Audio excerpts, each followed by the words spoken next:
just on the top of the hill there. I try and work him a little bit and see if I can get him to come down, but just let him go along that ridge. Chris finds himself eye to eye with his first shooter of the year, but the Big 8 refused to commit. Meanwhile, in Missouri, the cold snap that Jason needed is here. The temperature has dropped 25 degrees overnight, pushing the deer to their feet. It's day 2. Cold snap. High 20s this morning. Hoping to see some more deer movement. On the way in this morning, they were all over the roads. It just takes one. See if they respond. Jason is hunting a stand called The Producer, situated just 80 yards from a large hayfield. His truck is parked on the road as he uses the cover of the timber to walk a hard straight line west to his stand. This stand is placed here strategically to intercept the hordes of pre-rut cruising bucks that have visited a Reconyx Holdings social scrape that sits just 20 yards away. The bucks of the area work their way from the north each morning to stop by the numerous sanctuaries to sniff around for any hot does that may already be bedded up. This morning's cool temperatures and west wind make The Producer an ideal location to capitalize on a buck looking for love or a fight. Jason has 2 key kill factors in his favor. The wind is coming straight out of the west, hitting him in the face and blowing back towards his stand entrance. Intel. With Dagger on his mind, it's hard not to overlook the Big 8 that Jason has named the Amish Buck. The Amish Buck is a typical 8-point with a 5-inch brow tine on his left side. His left G2 stretches over 10 inches, followed by an 8-inch G3. Holding it all together is a lengthy 22-inch left main beam. His right side is anchored by a nearly 6-inch brow tine, followed by an 11-inch G2. A 7-inch G3 jumps off of a 23-inch right main beam. With a 15.5-inch inside spread and 29 inches of total mass, the 5.5-year-old Amish buck has a green score flirting with a 140-inch mark.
After I hit those antlers together, that buck came in. Solid 8-point. Mature deer. 25-yard shot. 1/4-2 chest of hair. I put it right behind that shoulder and caught a little bit of the shoulder. I think he crashed right there. He hit a tree and hung up, and I never saw him go past that. Jason's confident with his shot, but now the waiting game begins.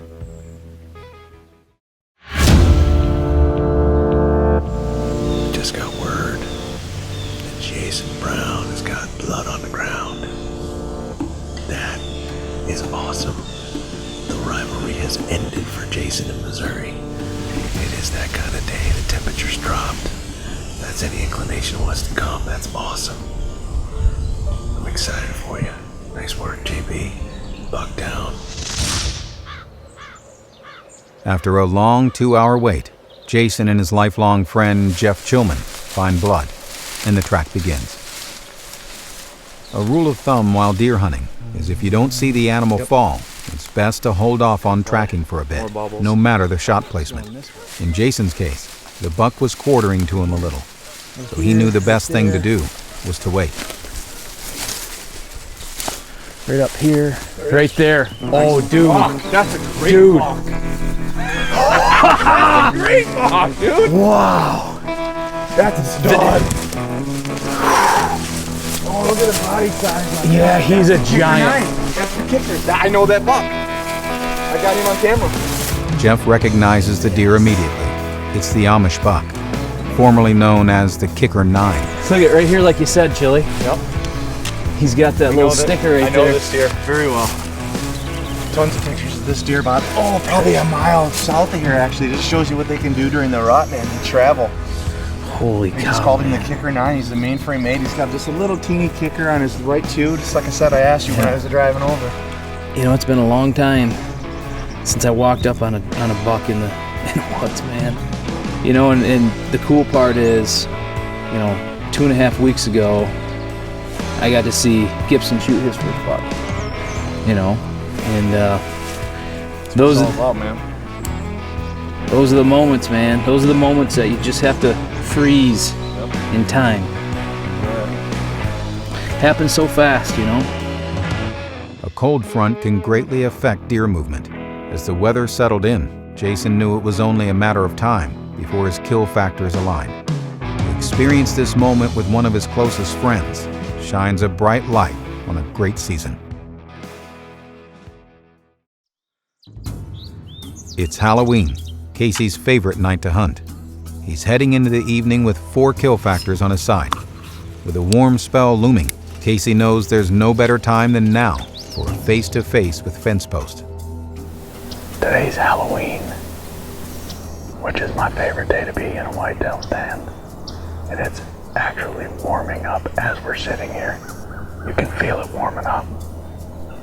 It's supposed to be in like the 70s for the next week and for the first week of November. On the year when the full moon falls in the last week of October. I don't rely solely on the moon. I think it's a little bit of a mixture of everything, you know. A whitetail's got a gestation period of about 196 days. When you start looking at when the bulk of fawns are being born, I think there's a little bit of everything, the moon, the weather, the temperature, all that stuff. But this warm weather isn't gonna help. Hopefully we can get her done in paparazzi tonight.